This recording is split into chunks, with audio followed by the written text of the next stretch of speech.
ಪುನಃ ಅದನ್ನೇ ಕೇಳಿದ್ರೆ ಅಲ್ಲ ಸರ್, ನಿನಗೆ ನೋವಾಗಿಲ್ವಾ? ನಮಗೆ ನೋವಾಗಿದೆ. ನನಗೂ ನೋವಾಗಿದೆ, ಸರ್ ಈಗ ದಸರಾದ್ದು ಎಲ್ರಿಗೂ ನೋವಾಗಿದೆ. ನೀನು ಒಬ್ಬನಿಗೆ ಅಲ್ಲ, ಎಲ್ರಿಗೂ ನೋವಾಗಿದೆ, ಇಡೀ ಸರ್ಕಾರಕ್ಕೆ ನೋವಾಗಿದೆ. ಬಟ್ ಎಲ್ಲೋ ಒಂದ್ ಕಡೆ ಪೊಲೀಸ್ ಕಮಿಷನರ್ನ ಬಲಿಪಶು ಮಾಡೋದು ಅಂತ ಅಂದ್ಬಿಟ್ಟು ಒಂದು ಕ್ಯಾಂಪೇನ್ ಮಾಡ್ತಾ ಇದ್ದಾರೆ ಎಲ್ಲ ಸೋಷಿಯಲ್ ಮೀಡಿಯಾದಲ್ಲಿ. It is not correct.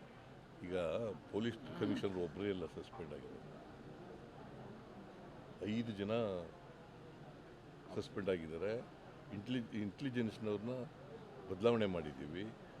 ಆಮೇಲೆ ಗೋವಿಂದರಾಜು ನಮ್ಮ ಪೊಲಿಟಿಕಲ್ ಸೆಕ್ರೆಟರಿನ ರಿಮೂವ್ ಮಾಡಿದ್ದೀವಿ. ಗೊತ್ತಾಯ್ತಾ? ನಾವು ಸೀರೀಸ್ ಆಫ್ ಕ್ರಮ ತಗೊಂಡಿದ್ದೀವಿ. ಒಬ್ಬರನ್ನೇ ಮಾಡಿಲ್ಲ, ಪೊಲೀಸ್ ಕಮಿಷನರ್ ಒಬ್ಬರನ್ನೇ ಮಾಡಿದ್ದೀವ. ಅಡಿಷನಲ್ ಕಮಿಷನರ್ ಪೊಲೀಸ್, ಆಮೇಲೆ DCP, ACP, ಇನ್ಸ್ಪೆಕ್ಟರು ಎಲ್ಲರೂ ಮಾಡಿದ್ದೀವಿ. ಇದು 2 ವರ್ಷ ಸಂಭ್ರಮದಲ್ಲಿ ಇದ್ದವ್ರಿಗೆ ಒಂಥರ ಬ್ಲ್ಯಾಕ್ ಮಾರ್ಕ್ ಆಗಲಿಲ್ಲ. 2 ವರ್ಷ ಸಂಭ್ರಮದಲ್ಲಿ ಬ್ಲ್ಯಾಕ್ ಮಾರ್ಕ್ ಆಗಲಿಲ್ಲ. ಹೆಂಗೆ ಬ್ಲ್ಯಾಕ್ ಮಾರ್ಕ್? ಪುನಃ ಅದು ಇನ್ನೊಂದು ಸಾರಿ ಬ್ಲ್ಯಾಕ್ ಈಗ ನಾವು ತಪ್ಪು ಮಾಡಿದರೆ ತಪ್ಪು ಮಾಡಿದ್ದು ಅಂತ ಒಪ್ಕೋಬೋದು. ನಾವು ತಪ್ಪೇ ಮಾಡಿಲ್ವಲ್ಲ, ನಾವು ತಪ್ಪು ಮಾಡಿಲ್ಲ. ಆದರೆ ಘಟನೆ ನಡೀಬಾರ್ದು. ಸುಳ್ಳು ಅದು ಯಾರು ಕೇಳಿಲ್ಲ. ಬಿಜೆಪಿಯವರು ಪ್ರೊಸೆಷನ್ಗೆ ಅವಕಾಶ ಕೊಡಿ ಅಂತ ಹೇಳ್ಬಿಟ್ಟು ಕೇಳಿದ್ರು. ಅದಾದ ನಂತರ ಬೇಡ ಅಂತ ಹೇಳಿ ನೋಡಿ, ಲೆಟರ್ ಇದೆಯಲ್ಲ ಪ್ರಭಾಕರ ಎಲ್ಲ ನೋಡಿ, ಇದು ಬಿಜೆಪಿಯವರು ಇದು ಬರ್ದಿದ್ಯಾ, ನೀನು ಹೇಳಿದ್ಯಾ? ಮತ್ತೆ ಅದನ್ನ ಕೇಳೇ ಇಲ್ಲ ನನಗೆ.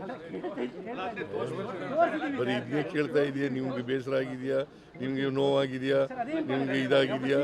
ಇದು ನೋಡಪ್ಪ, ಇದು ಯಾರು ಹೇಳಿರೋದು? ಇದು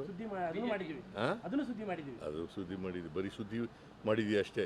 ದಿನ ಬರ್ದಿದ್ದೀಯ, ತೋರಿಸಿದ್ಯಾ? ಎಲ್ಲಿ ತೋರಿಸಿದ್ಯಾ?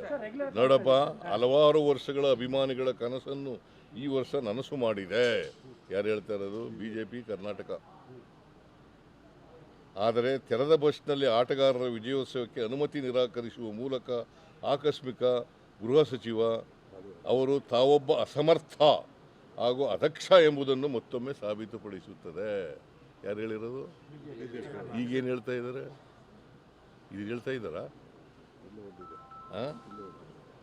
ನಮ್ಮ ನೆಚ್ಚಿನ ಆಟಗಾರರನ್ನು ಅತೀ ಹತ್ತಿರದಿಂದ ಕಣ್ತುಂಬಿಕೊಳ್ಳಲು ಅಭಿಮಾನಿಗಳು ಕಾಯುತ್ತಿದ್ದು, ಅಭಿಮಾನಿಗಳ ಈ ಸಂಭ್ರಮಕ್ಕೆ ಕಲ್ಲು ಹಾಕಿದ ಪರಮೇಶ್ವರ್.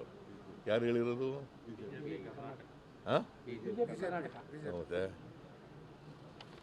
ನೀವು ಇದನ್ನ ಒತ್ತಿ ಹೇಳೋದೇ ಇಲ್ಲ. ಇದನ್ನು ಒತ್ತಿ ಹೇಳಪ್ಪ ಮೊದಲು. ಒಂದು ವೇಳೆ ಬಿಜೆಪಿಯವ್ರಿಗೆ ಮಾಡಿ ವಿಧಾನಸೌಧದ ಮುಂದುಗಡೆ ಮಾಡಿ ಅಂತ ಹೇಳದೆ ಹೋಗಿದ್ರೆ ಬಿಜೆಪಿಯವರು ಬೇರೆ ಥರ ಬಣ್ಣ ಹಚ್ಚರು. ಈಗ ಈಗಿನ ಬಣ್ಣ ಹಚ್ತಿರ್ಲಿಲ್ಲ, ಬೇರೆ ಥರ ಬಣ್ಣ ಹಚ್ತಿದ್ರು. ಸರ್, ಈಗ ದಸರಾದ್ದು ಎಕ್ಸ್ಪೆಂಡಿಚರ್ ಲಿಸ್ಟ್ ಬರಲಿಲ್ಲ. ಇನ್ನೊಂದು KDP ಮೀಟಿಂಗ್ಗಳು ಆಗ್ತಾ ಇಲ್ಲ ಸರ್. ಈಗ ಮೈಸೂರಲ್ಲಿ ನೀವು ಮೊದಲು ತಗೊಳ್ತಾ ಇದ್ದೀರಿ KDP ಮೀಟಿಂಗ್, ಅದು ಆಗ್ತಾ ಇಲ್ಲ ಸರ್. ಯಾವ ಡಿಸ್ಟ್ರಿಕ್ಟ್ ಇನ್ಚಾರ್ಜ್ ಮಿನಿಸ್ಟರ್ ಜೊತೆ ದಸರಾದ್ದು ಯಾವಾಗ ಕೊಡ್ಬೋದು? ಈಗ ತಕ್ಷಣ ಮಾಡ್ತೀವಿ.